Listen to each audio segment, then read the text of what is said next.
Good morning friends. आज मैं फिर अपना पुराना टॉपिक लाइफ आफ्टर लाइफ जो हम बुक कर रहे हैं that is by doctor Raymond Moody. आज मैं थोड़ा सा आपको ना डॉक्टर रेमंड मूडी के बारे में बताऊंगी कि उन्होंने पीएचडी फ़िलासफ़ी में करी थी।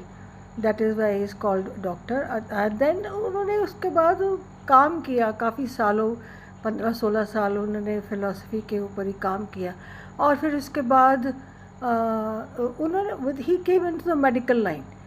तो फिर उस वक़्त जो लोग उनके पास आते थे ट्रीटमेंट के लिए और जो लोग मरने के करीब जाकर वापस आ गए थे, तो उनकी ये सबूत, उनकी ये टेस्टिमनीज़ उन्होंने इकट्ठी करके ये बुक बनाई है। तो मैं जैसे बता रही थी कि लोगों को लाइट दिखाई देती है, तो उसको कंटिन्यू करते हुए ये बताना चाहती हूँ को कि शुरुआत में जब लाइट दिखाई देती है तो बिना बोले, बिना आवाज़ के मरने वाले, और लाइट कह लो या स्पिरिचुअल गाइड्स कह लो, इन पलों को और इस वक्त को और गहरा और इंटेंस कर देते हैं। दोनों सीरियस होते हैं। फिर मरने वाले को ये रिव्यू दिखाया जाता है, उस वक्त उसको सारी लाइफ दिखाई जाती है। ये सब कुछ इतना जल्दी जल्दी को दिखाया जाता है। ये रिव्यू दिखाने का मतलब इतना ही होता है कि मरते हुए व्यक्ति को उकसाया जाए, पुरानी बातें याद दिलाई जाए। इन बातों की जो स्पीड दिखाने की होती है बहुत तेज़ होती है। ये टाइम के मुताबिक ही होता है। जो बचपन की चीज़ें बचपन की दिखाई जाती है, जवानी की अलग दिखाई जाती है। और ये रिव्यू बहुत सच लगता है। ये सब देखते हुए मरने वाले की आत्मा को, तो मरने वाली आत्मा को ये सिखाया जाता है कि दूसरे लोगों से प्यार करो और अपना ज्ञान बांटो और बढ़ाओ।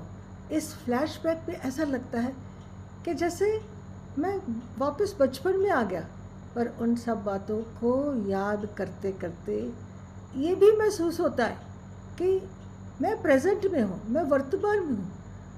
ये थोड़ा पैराडॉक्सिकल लगता है कि देख तो हम बचपन में रहे हैं और चल हम वर्तमान में रहे हैं। अपने बचपन के फ्रेंड्स, स्कूल, कॉलेज, प्लेग्राउंड, ये सब फ्लैशबैक में दिखाई देता है। तब वो लाइट नहीं दिखाई देती जो मेरे रेफरेंस में पहले मैं बताया था।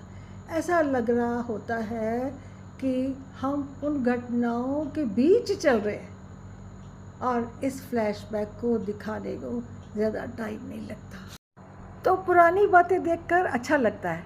उस वक्त जो फ्लैशबैक में हमें दिखाया जाता है, हमें अपने माँ बाप याद आते हैं। जो हमने उनके साथ जो गलत बातें करी होती वो भी हमें याद आती है और दिल करता है कि वापस हम उस वक्त में चले जाएं और माँ बाप से जो हमने गलत बातें करी थी उनको अंडू करके आए। पर फिर अफसोस वो वक्त वापस नहीं आ सकता। तो डॉक्टर रेमंड मूडी ये बताते हैं कि जो मैंने ये सारी बातें, एक्सपीरियंसेस इकट्ठे किए हैं, उन लोगों के जीवन के से ली है जो वापस आए, और इन घटनाओं के बाद उनकी ज़िंदगी में बहुत चेंज आया। उनके बिहेवियर में, उनके एटीट्यूड में बहुत बदलाव आया। ये मैंने पहले भी बताया था कि मौत की भी डिज़ायर होती है कि मैं ज़िंदगी में वापस जाऊं, पर कईयों को ये लाइट बहुत अच्छी लगती है और उससे वो वापस नहीं आना चाहता, उसके साथ ही चलना चाहते हैं और वापस आना पसंद नहीं करते। और जीवन में वापस आकर वो सोचते हैं कि हमें कोई उपलब्धि नहीं होगी, इस लाइट के साथ ही वो जाना चाहते हैं। तो दोस्तों, जो लोग वापस आते हैं मौत के किनारे पर पहुंचकर, वो अपनी गट फीलिंग से आते हैं, अपने डिटर्मिनेशन से वापस आते हैं। मेरे साथ भी ऐसा ही हुआ था कि जब मैं 2021 में बेड पर आ गई थी, बिल्कुल कम्प्लीटली, मैं बहुत क्रिटिकल हालत थी, बचने की उम्मीद बिल्कुल नहीं थी। तब मैंने भी अपना ये डिटर्मिन किया था, उस वक्त डिसाइड किया था कि नहीं, मेरे को अभी नहीं मरना, मैं मर नहीं सकती। घर के इतनी प्रॉब्लम्स हैं तो मैं इनको छोड़ के नहीं जा सकती, अभी नहीं मेरे को मरना। तो मैंने बहुत प्रैक्टिस करी, फॉरगिवनेस प्रैक्टिस करी, मैनिफेस्टेशंस करी, ब्रेथ वर्क किया, मेडिटेशंस करी, और बहुत और कुछ भी, बहुत बड़ी यादें, कर्मा फिलॉसफी पर भी काम किया। तो मैं आपको ये बताना चाहती हूँ कि ये जो मरने वाला होता है उसकी अपनी गट फीलिंग, डिटर्मिनेशन पे डिपेंड करता है कि मरते मरते भी वो वापस आ सकता है। तो दोस्तों, आपको मेरी ये वीडियो कैसी लगी, प्लीज़ मुझे keep giving me the feedback, that gives me the encouragement. और मेरे यूट्यूब चैनल को लाइक करिए, सब्सक्राइब करिए और फॉरवर्ड करिए, और मेरे फेसबुक पेज को भी फॉलो करिए और शेयर करिए। Thank you.